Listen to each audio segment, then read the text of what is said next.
Hello, everyone. Thank you again for joining us for another episode of The Shadow Self, A Journey Within.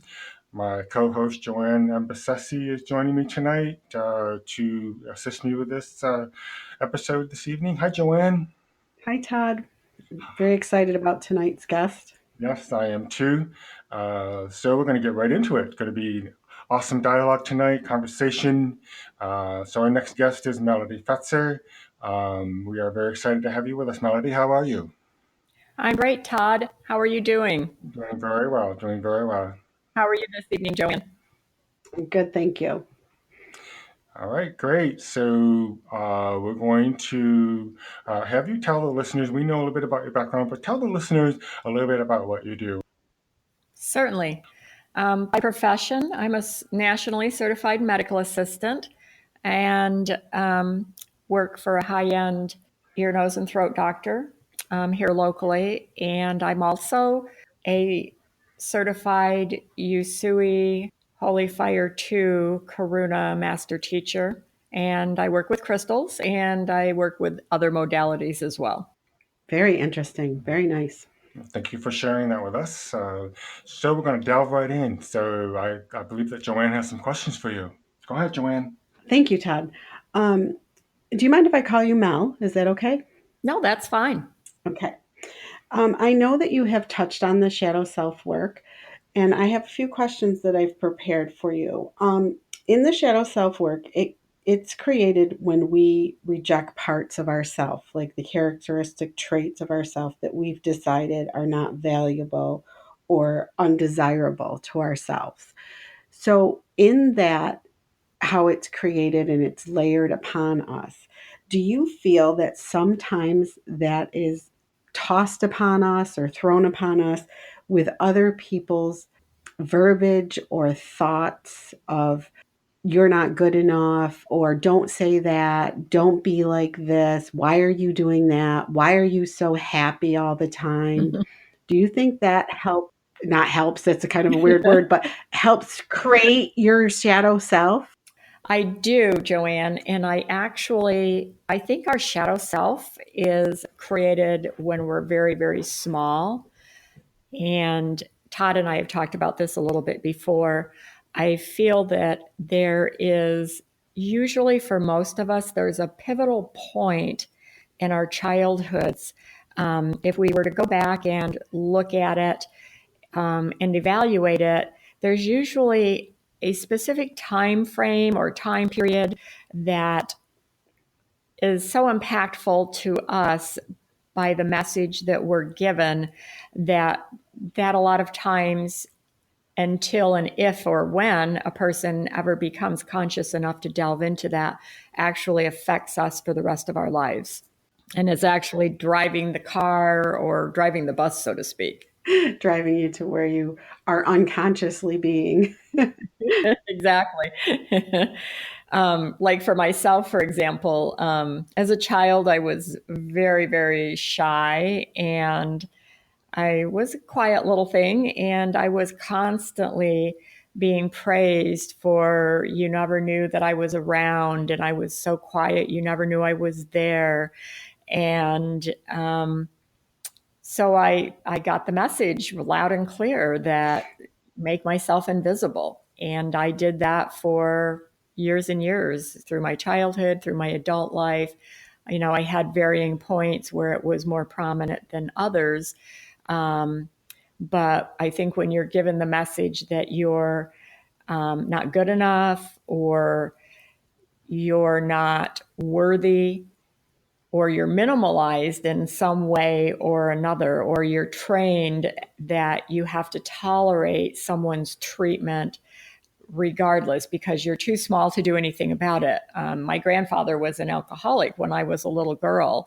And I remember because we lived with my grandparents, sometimes he would catch me on the stairs and he had been drinking and he would be like, "Hi." He's like, "Do you know how much your grandpa loves you?" And blah, blah, blah. And it seemed like it was, as a small child, a forever conversation. And I couldn't say, "Gosh, I can't stand the way you smell because the alcohol smells really strong. It smells really bad." And you you're trained to tolerate that behavior, and you're the child and they're the adult, and you have to be respectful. So as you continue to grow up and become bigger, the message still continues to carry through, that regardless of how someone else is acting or behaving, you have to tolerate that treatment because that's just what you're supposed to do. So what I'm hearing is that you do feel it's an inner reflection of self. It's an inner reflection of your world because that's what's around you. And that's what the mask that you have now put on, because that's what you're tolerating. That's what to make yourself safe, to make yourself not be seen, to make yourself be invisible. Mm-hmm. So that's Absolutely. what you've Absolutely. And I think that becomes your identity. You don't know any better. And unless you are fortunate enough to have people around you that can help you see that that's not the way it's supposed to be. And a lot of it's unconscious, I think, Joanne, as you get older and you get into relationships and maybe you start dating someone who has an alcohol issue or who is abusive in some form or another, you're trained, number one, to tolerate the behavior, but you've been so minimalized that you don't feel that you deserve the best. You don't deserve to be treated like you're the princess or the queen that you are, and you settle because you don't know that there's another option. very well said. So, in taking responsibility for yourself and taking responsibility and becoming aware of that shadow self, you now bring greatness and a great accomplishment in assisting yourself to become that queen or that princess. Absolutely. For me, my journey started a long, long time ago in different ways, step by step. I think the universe provides for you the different steps and the different levels.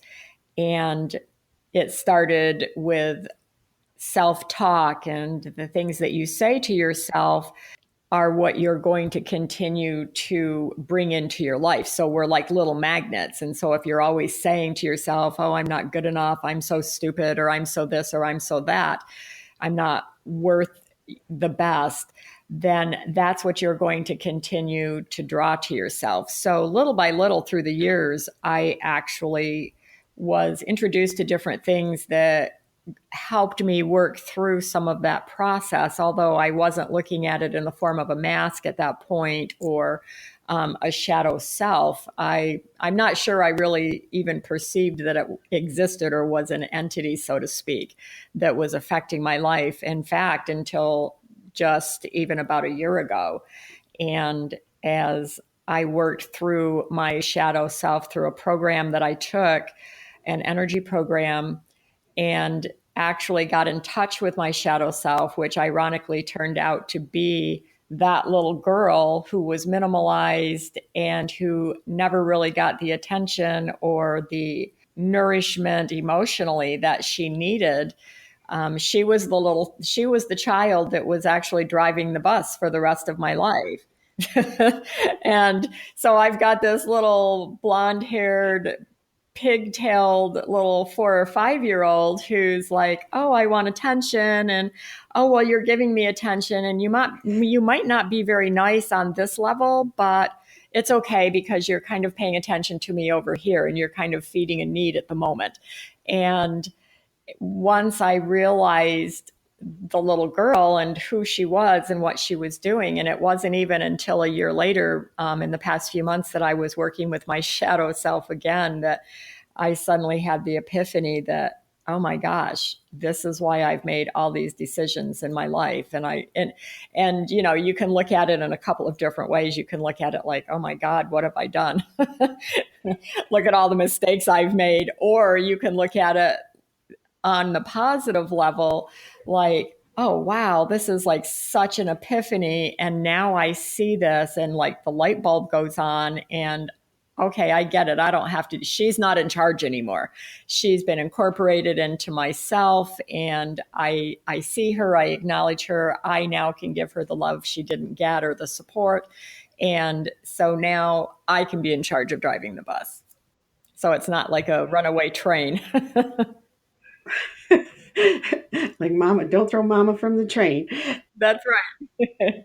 The energy that you took to keep her hidden or to keep her safe, did you feel that that kept you from happiness, joy, fulfillment, from just everyday little things in every day, like just happiness? Like, do you feel different from you did a year ago versus just finding that out?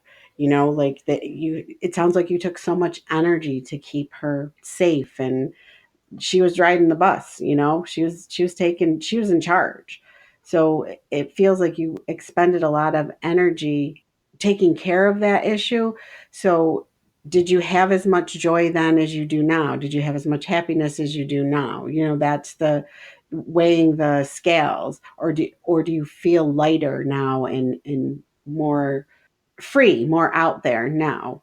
I absolutely do feel lighter and I feel more confident because with all of the inner work that I've done, knowing who was driving the bus, that definitely has provided a huge relief and a huge sense of freedom. And I've been able to work on incorporating her into myself, like I said before. I don't think that people really realize, though, who is driving the bus. If you're so highly impacted as a small child with a continuous message or a trauma of some sort that's so impactful that that carries through the rest of your life, I don't think, unless people start doing conscious work to figure out what's really going on, I don't think they ever realize that the bus is being driven by somebody else. I think for years I thought I was the one driving the bus. I didn't think that the 4-year-old or the 5-year-old was in charge. I thought I was the one in charge. So I think you really have to delve in deep. You have to be courageous enough to do that kind of work. I've always maintained that the bravest and most courageous thing any person can do is go inside and look at themselves. But until you do that, you continue to make these same choices and these same decisions, but you don't really, I don't think, have a real clue why it's not working. And I think when you are presented with things throughout your life and opportunities to start opening up and realizing and working through those situations, I don't think that most people are even aware of it. I certainly don't think that they perceive that there's any other choice or any other option. That's just how it is. Life's just, this is what life is dealing to me. And gee, it's just my bad luck all the time to constantly be in these relationships that are abusive, or I'm never getting the kinds of jobs that I want, or the type of friends that I really want, or the types of activities I'd really like to be doing. I don't think we perceive that until you've done that work, that there's even a choice. You're not even aware of it. So instead of taking responsibility, they just rather stay in victim mode once you take responsibility. Now, I want you to go deeper if you feel comfortable. For our listeners, go deeper, and because you sound very confident, I like the direction you're going in. And if you're comfortable, please take it deeper for our listeners. That it's not scary. I'm hearing you say it's not scary. Don't be afraid. So I'd like you to take it even deeper for them and explain that process, that you didn't have some crazy little girl jump out with knives at you. You know what I mean? Let them know, it is hard work, but you're here and you're well. Can you share a little bit about that? Let them know that it's, share your experience. Or Absolutely. So when I initially realized that it was a little 3, 4, or 5-year-old girl, I was actually doing a meditation specifically for getting in touch with your shadow self. And in the process of the meditation, this little tow-headed girl with little pigtails came out from behind this big, huge boulder. And I'm in meditation and I'm looking at her and I'm thinking, wow, well, that doesn't really look too ominous. I'm like, well, how is, she's not very scary at all. And then as I'm looking at her and she's looking at me in the meditation, all of a sudden she morphed and she opened her mouth. And as she opened her mouth, she turned into this big, huge black abyss and this scream. And then she morphed right back into the little girl. And during the meditation, I was like, wow, that was really interesting because you don't realize the things that are holding us back. Or let's just say you've been abused as a child. Let's say you've been sexually abused. If you can be brave enough to go into that and sit with that and even look at yourself as maybe the 10-year-old or the 13-year-old that had no control over that. And you're not that 13-year-old now. You're not that person. It happened back then. It's not happening to you now.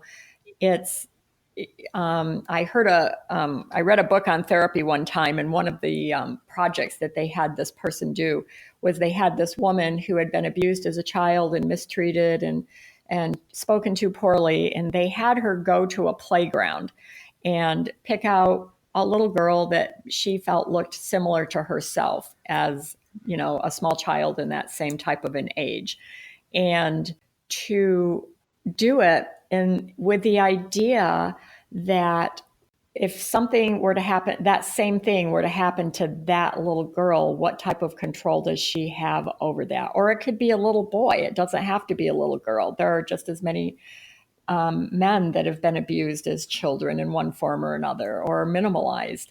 And through the process of that, the lady began to see that it wasn't in her control. I think our biggest problem is that we can't forgive ourselves. We think that we should have or could have done something to have changed it, to have prevented it.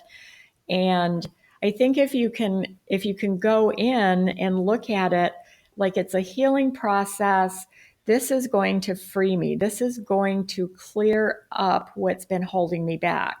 So when I realized for myself that it was that little girl seeking attention that was the one, quote, driving the bus, it was just, I wanted to jump up and down and do cartwheels. I was like, oh, wow, okay, I get it. And I'm not that 4-year-old anymore. I am a different person. I have done the work. I have grown. I have put in what I needed to change who I am, to change my outlook, to change how I feel about myself. And hopefully that will give other people the hope and the courage to be able to go in and do that, because it does seem scary when you're trying to figure out what's wrong, and I think we're afraid to go in and look at it. But when you get right to the nuts and bolts of it, I think that if you allow it to, it can be a very freeing moment for someone. I completely agree. Todd, what do you feel on the subject and dialogue so far? Well, to carry forth what Melody just said, it is very freeing. And what happens is, we work through our shadow self, and become free. It's just a wonderful feeling in that we, first off, took control of our own work with our shadow self. That it starts with us, it starts with you. As the individual, and the relationship that forms with you, you come from, you learn to accept the good and the bad parts of yourself that we fought all of our lives, hiding behind those masks, that we were never good enough, that, we're always looking over our shoulders, wondering what people thought of us, or, all that guilt of something, that a traumatic experience that happened in the past. And, once you work through your shadow self, all that, and you work with it and realize where the core is and what the issues are, it becomes very freeing. And the relationship with yourself is like dramatic, and it's just a beautiful experience. So from that, when you have it, the unconditional love of yourself, people see that your light shines, and all the right people come in your life, and it's such a beautiful experience. I know that has been for myself. And Mel, I like that you touched on and brought in men as well, because a lot of people just think women have experienced this, and it's truly not. Men have been abused as young boys. Men have been emotionally abused, mentally abused, physically abused. So I commend you on bringing that in. And they have shadow selves as well. They have little boys, little inner child that they need to bring forth and hug and give compassion to as well. It's okay for a man to cry. It's okay for a man to need compassion, to need a hug, to come forth and say, I want to work on my shadow self. What's there? Because if we work collaboratively together as adult men and women and have the younger generations coming forward, we will collectively in 3, 5, 10 years have a better society. We will have more compassion and unconditional love that everyone can work together for a better universe. Absolutely. And the other thing with our society right now, Todd and Joanne, is that there are so many disconnected families that in and of itself, be it little boys or little girls, you've got little girls that are growing up without father images. You've also got little boys growing up without father images. They don't, have that connection to help encourage them and help them grow. It's fragmented, and sometimes they're used as the scapegoat or the go-between or the weapon with the other parent. So you have a lot of different messages going on, I think, with a lot of children. And I think that's why we see a lot of our youth being confused and not feeling like they know what direction they're going in and what is causing them to feel the way they feel or feel depressed or feel that there's nowhere to go or that there's no hope. I think when you take disjointed families, that also in and of itself presents a huge factor in the equation. I have to agree 100% on that. That was very well worded. And they don't know, they don't have role models. Do I do this? Do I not do this? Who's my role model today? It's very confusing. And there are a lot of absent fathers for little boys and for little girls. For little girls, the dad is where they learn how they can expect to be treated when they grow up. And for little boys, it's how they can expect to be treated, but also how they are shown to treat other people and the kindnesses and the courtesies and the respect factors involved with all of that. I do have a comment for that, though. The greatest truth is being the absolute master of your own experience right now. Absolutely. I totally 100% agree with that. You're in charge now. You get to decide. It's your choice. Absolutely good words there, Joanne. Thank you for sharing that. Well, this has been a definitely interesting conversation. I'm afraid we're going to have to wrap it up. The time flies when, we have interesting topics, right? So at this point, if the listeners would like to get in touch with you, Melody, how could they do that? I have a Facebook page under Melody Fetzer. I am in the process of setting up a personal business right now. They could always instant message me via Facebook if they wanted to get in touch with me. Sounds great. I will have that information in the show notes when this episode is aired. So, can you share with the listeners some positive advice at this point, how they would work with their shadow self? My advice would be that I think a lot of the negatives that we perceive are negatives in ourselves aren't really negatives. If a person can learn to accept their whole self, we're human beings and we make mistakes. And I actually will kind of summarize it with this. I saw a quote the other day and it said, you either win or you learn. So I don't believe in mistakes. I don't believe that there are any wrong choices. I think we do actions and we make choices and there are consequences and we can look at those instead of beating ourselves up, if somebody can look at those and say, okay, well, that didn't go very well, so let's try something else. There just really is no such thing as a wrong choice. We're doing the best we can with the knowledge that you have available. And it's okay to be human. It's okay to make mistakes. It's okay to not be perfect. And I think that would be probably the biggest message that I could give to people. It's okay to make mistakes and to not be a perfect human being. And when you can accept that aspect of yourself, it's really not as horrible as I think we try to make it out to be. Very well said, Melody. Thank you for sharing that advice. I think that a lot of people will find that very helpful. Well, that wraps up another episode of The Shadow Self, A Journey Within. Melody, thank you so much for your time tonight. We thoroughly enjoyed your company this evening. Thank you so much for having me on, Todd and Joanne. I've really enjoyed it. Thank you very much. Have a good night, everybody. Joanne and I would like to take a few moments to thank you for listening to the episodes as part of our 5-day launch. We are very excited to say that we have many more episodes to come. We have interesting conversations with guests that share very different perspectives on their shadow self work. We will be doing a monthly podcast every third Wednesday of the month, starting on April 18th, 2018. We will also be posting future episodes on social media. If you haven't done so already, please subscribe to our podcast on iTunes and Google Play. You can also listen to episodes on our website at www.theshadowselfajourneywithin.com. Remember, join us again on April 18th, 2018. Thank you and have a great day.